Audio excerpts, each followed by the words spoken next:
Hello everyone, that Manga Kid here to give my January 2023 manga haul.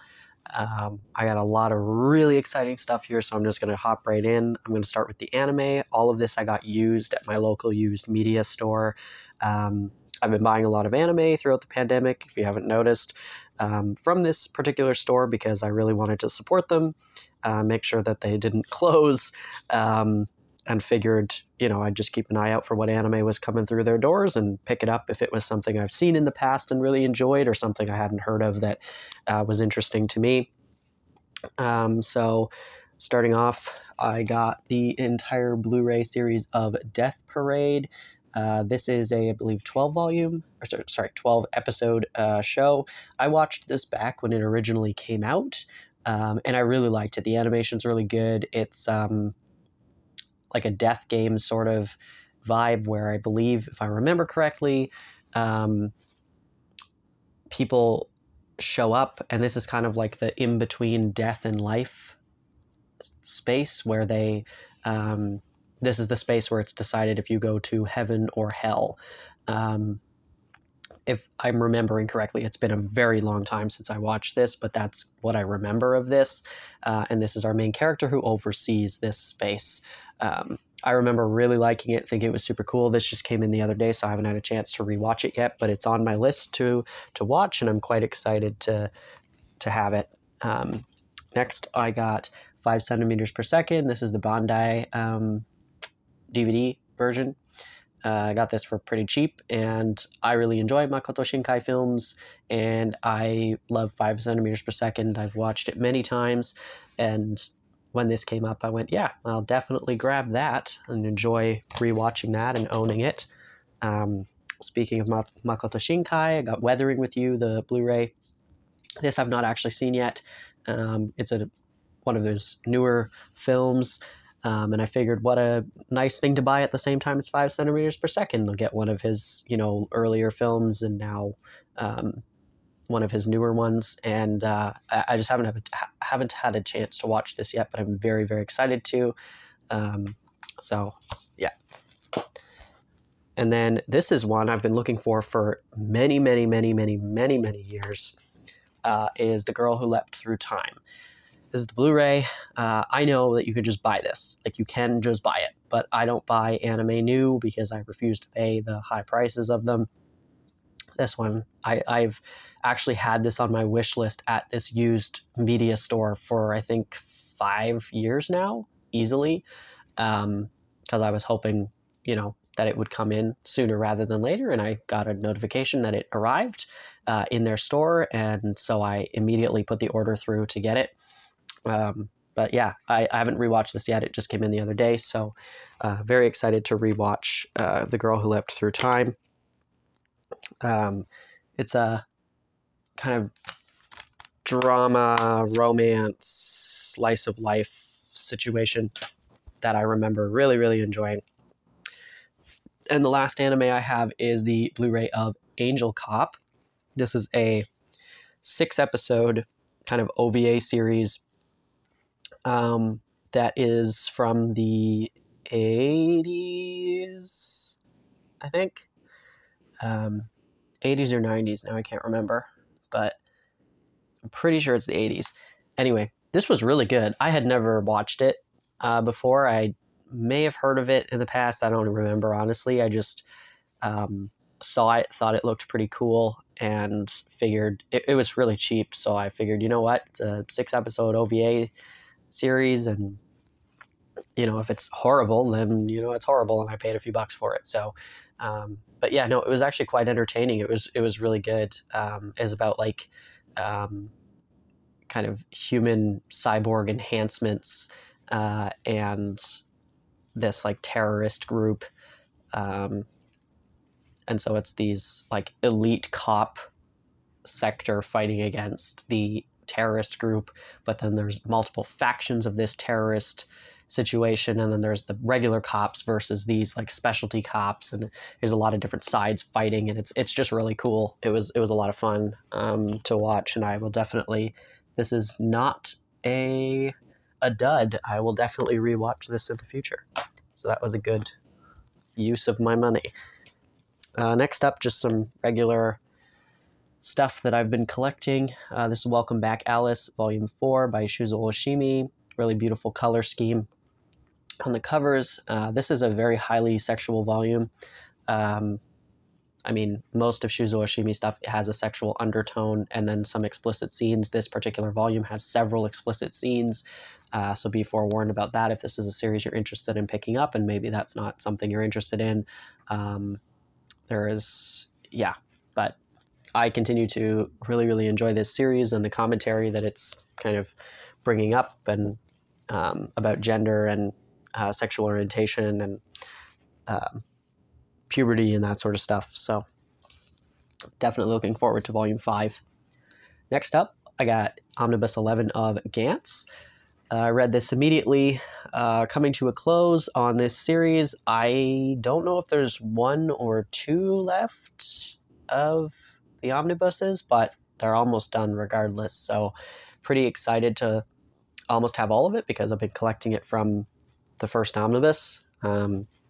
Yeah, continues to be really great. This last kind of arc that it's in is really entertaining. So I'm quite excited to see how the series ends. Next up, I got 17 to 21 by Tatsuki Fujimoto. This is Before Chainsaw Man short story collection. There will be another collection that's 22 to 27 or something, or 28. This was great. I read this the day that it came in. I liked all of the stories in this. I'm not going to do like a review of just this volume because I'm just going to wait for the second installment to come out and then just do the review of both of them together. I figured that made more sense because it's such a short 2-volume situation. But I love this cover. I love this particular story. I quite enjoyed that this picture is depicting. But yeah, all of them were great. I will say it's a kind of a standard size, I think. Of course, there's no page numbers. It seems like maybe slightly thinner. Yeah, 30.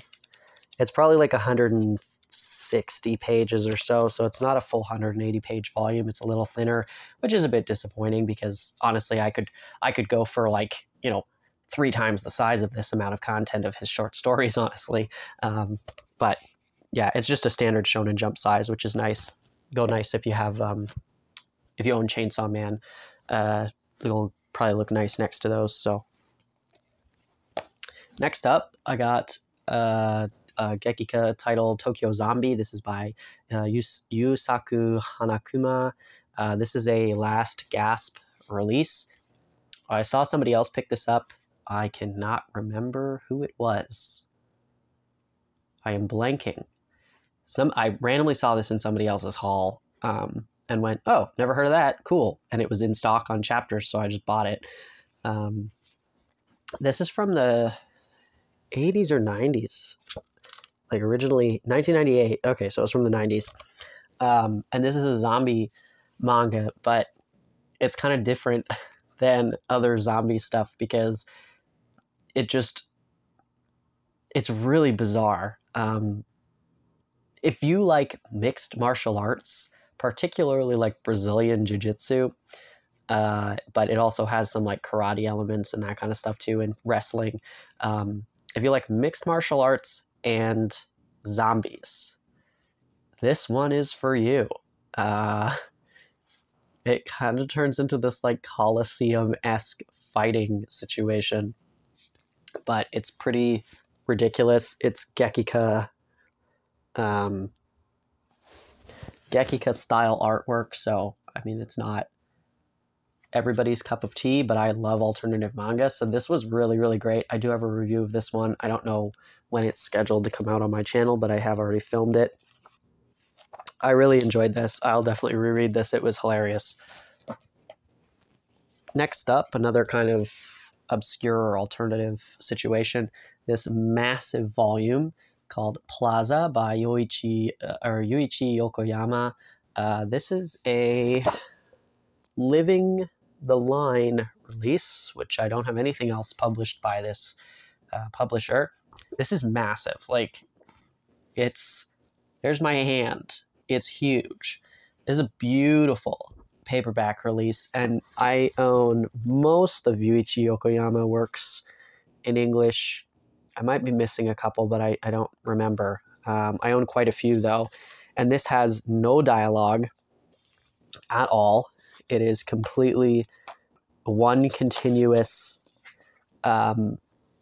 picture of stuff happening throughout this volume, and it's pretty incredible.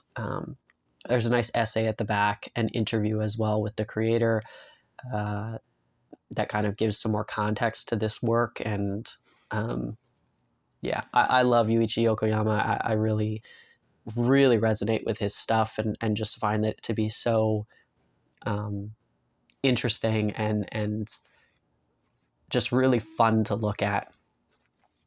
This is not a cheap release by any means. This thing is like really, really expensive. Oh, it doesn't even have the Canadian price on it. I think this thing was like retailing for like $50 or something nuts, but I didn't pay that much. I got it on sale, but definitely worth it if you like different sorts of things, because I would suggest maybe checking out some of his other works first, though, because they're cheaper than this for sure.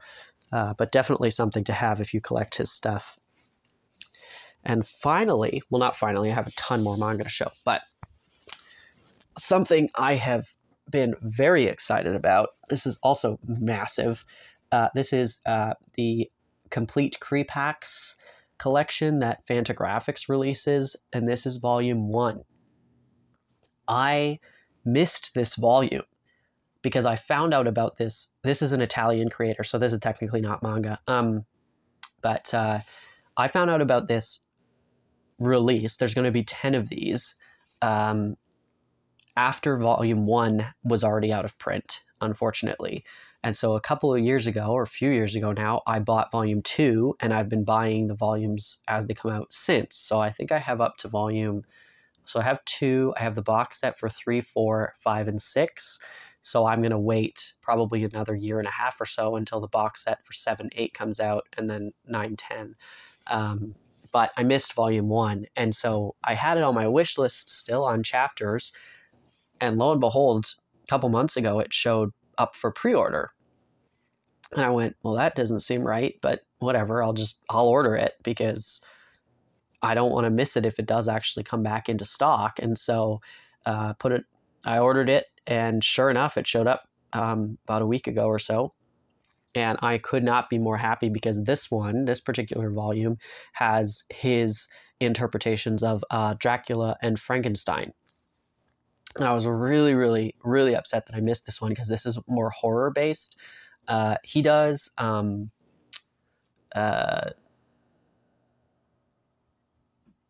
erotic comics, mostly featuring Valentina, his kind of main character. There's a lot of bondage stuff and a lot of kind of sci-fi sort of elements.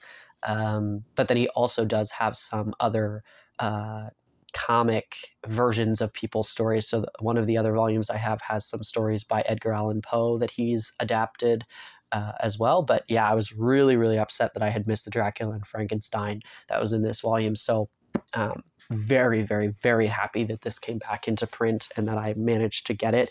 These books weigh a ton. They're so big, they're so heavy, and they retail Canadian for like $120 each or something.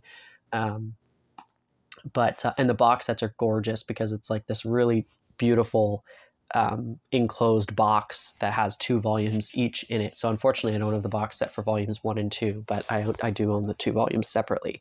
And this definitely requires a desk or something to read these on, because you're not going to be able to hold this thing up for sure. I'm just trying to find some art that doesn't have nudity. Let me just make sure before I show this. This is probably fine. Okay. This is just an example of just the absolute masterpiece. So these, if you don't know, are the complete works of Creepax. So Fantagraphics is going through his entire catalog of works and publishing everything that he created in comic form. And so across the 10 massive volumes will get his entire collection. And it's just stunning. They take a really long time for me to read, but so I think I'm only on volume 5, but now I'll have to go back and read volume 1 as well. But yeah, and there's some really nice essays and different information stuff in each volume that go over like more information about him as a creator and the historical context of his stuff in Italy at the time he was writing them. And it's really, really incredible. I'm so happy that this exists and that I happened to come across it. So yeah, if you're okay with like erotic imagery and stuff, I do really, really highly recommend checking out these collector's editions because it's really incredible stuff. Next up, I have all Japanese manga. I have quite a few series here, so I'm just going to get right into it. So first off, I have Hibi Chocho. This is by Sue Morishita. This is actually getting an English release, I believe, by Viz. The first volume, I think, is set to come out in the spring. So if this looks interesting to you, you can pick it up in English soon.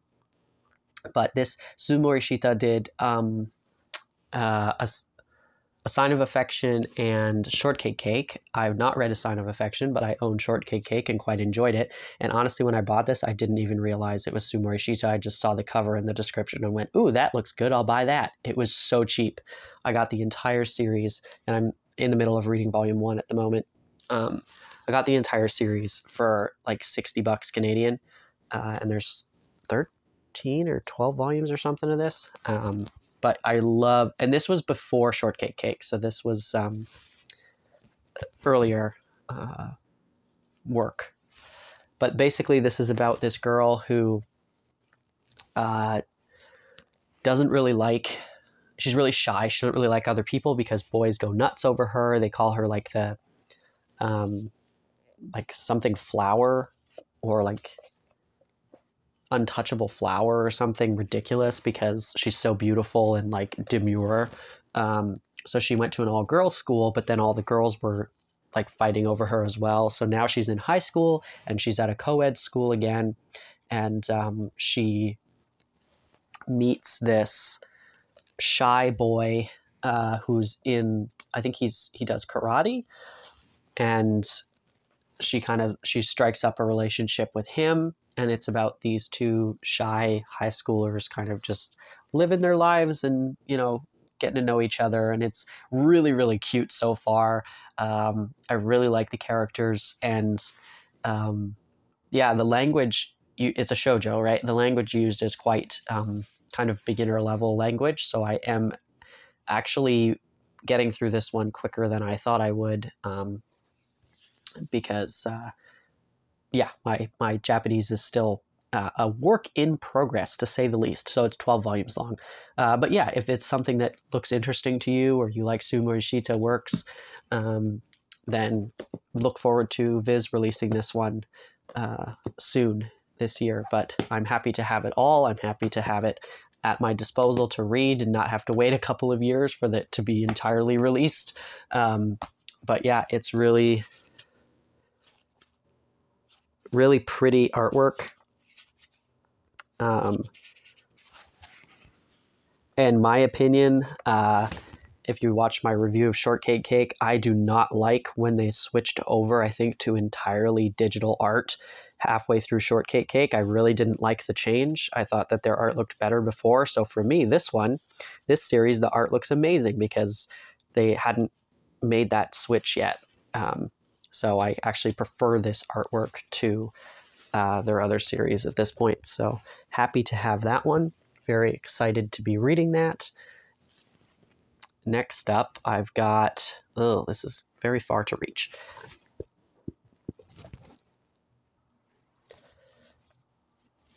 I've got the complete series of Tanaka-kun wa itsumo keraruge, or Tanaka-kun is always listless.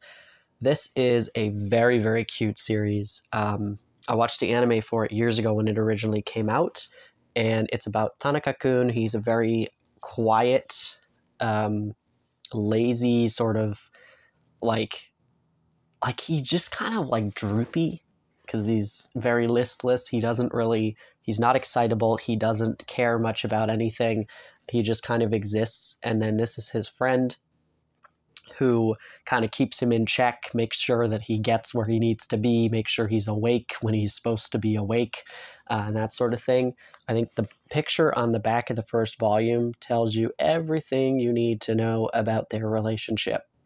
But it's a very, very cute series that I love, love, love the characters. It's a sweet slice of life that's really, really cute. And when I saw it on eBay, I just kind of went like, yeah, I want that. And so I bought the entire series. And it's really lovely. I'm assuming the manga goes farther than the anime does, though I'm not entirely sure. And honestly, it's been so many years since I watched the anime, I couldn't even tell you that one ended. But I haven't started reading this yet. I will at some point.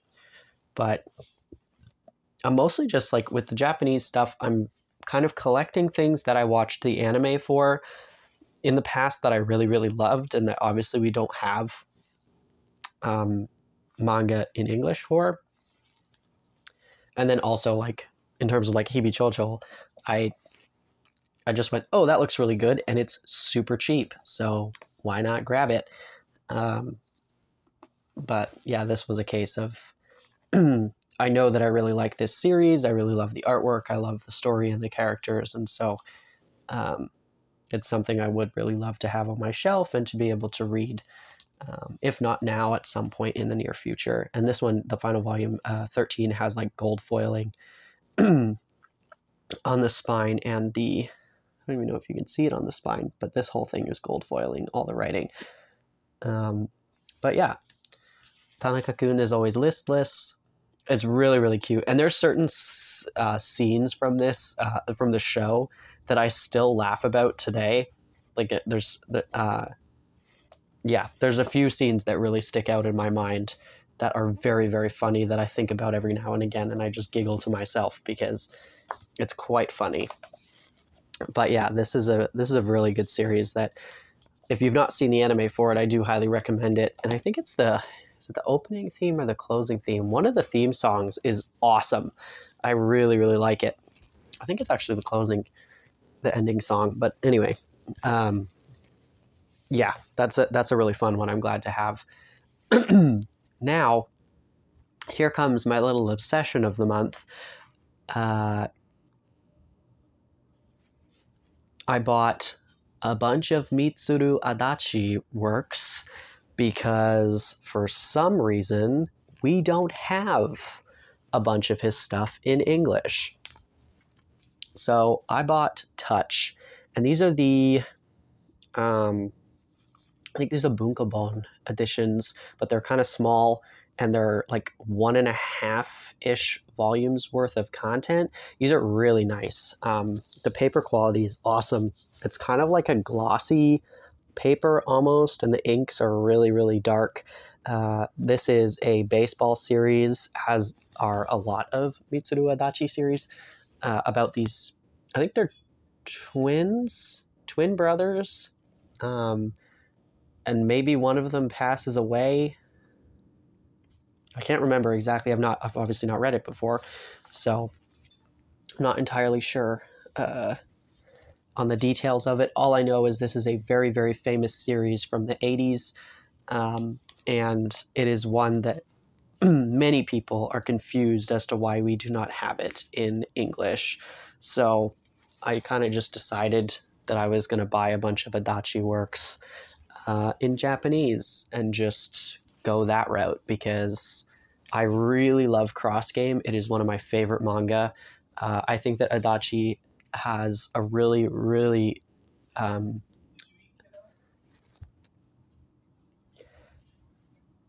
he's very talented at mixing sports with drama and romance and slice of life, and just really making an all-around or a well-rounded story and characters that you really care about. And I thought that Cross Game was such a beautiful, beautiful story that, was, it's a sports manga at the end of the day. However, it has all of these different elements that really make it well-rounded, and I think could be enjoyed by any demographic, and any age group. And it boggles my mind that we don't have more of his works in English. I also own Shortcuts, which is a short story collection about different sports short stories he's written, but I don't own the whole thing, and I don't own the manga volumes of it. I own it within the which magazine is it? I own one of the really old, I can't think, the name is blanking right now, but I own a bunch of really old manga magazines, and the one that Viz used to put out that had Adachi's works in it, I bought those specifically because it had Shortcuts in it. Shortcuts, that's not what it's called. Short Program, sorry. Short Program.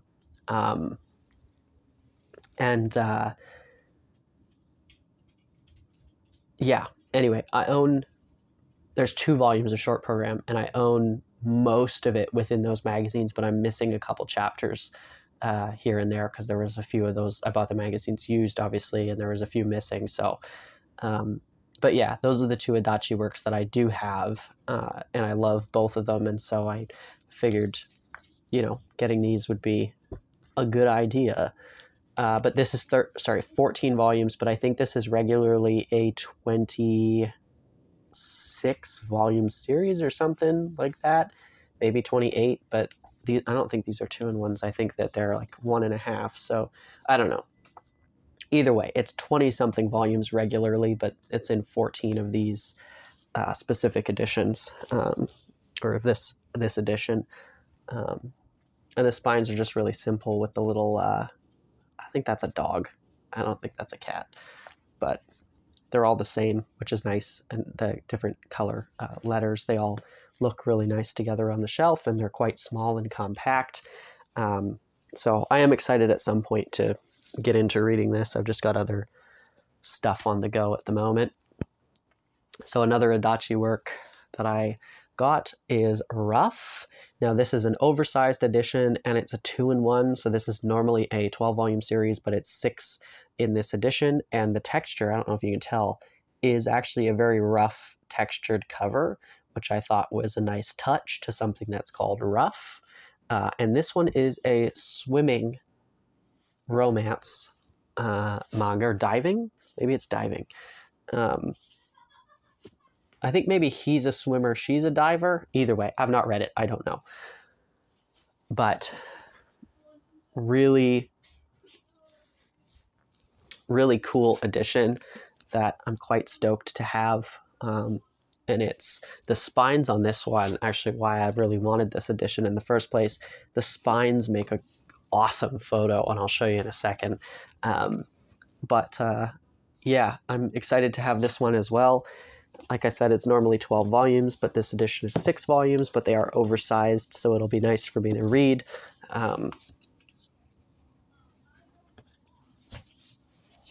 So the spines look pretty cool, and they make this photo of him swimming when they're all lined up. So I just thought that was a really neat aspect of this particular edition, and why I wanted it in the first place. So yeah, I'm pretty stoked to have that. This one was written, I think, in 1989 or 88.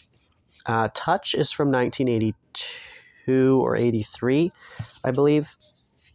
And then the final manga I have to show you for this month is also an Adachi work, and it is Miyuki. This is a romance series, I believe from 1981 or 1982. This one, as well as Touch, won many awards back in the day. I love these like retro colors and stuff on all these covers.